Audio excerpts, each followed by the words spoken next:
சுற்றி இருக்கிறவங்க ஏதோ ஒன்று சொல்லிக்கிட்டே தான் இருப்பாங்க. ஆனால் நம்ம செய்ய வந்த வேலைன்னு ஒன்று இருக்குல்ல.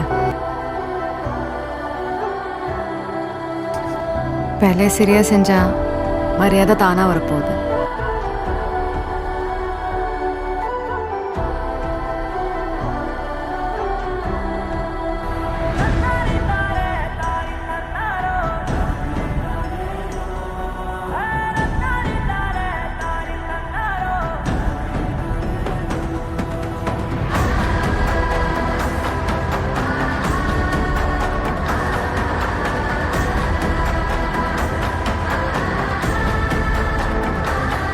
நாம் ஒரு செயல் செஞ்சால் அது நமக்கு நல்லது நடந்தால் சந்தோஷம்தான்.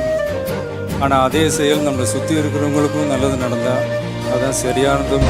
பொன்னுசாமி கார்த்தி நல்லா இருக்கணும், 100 ஆண்டு நல்லா வாழ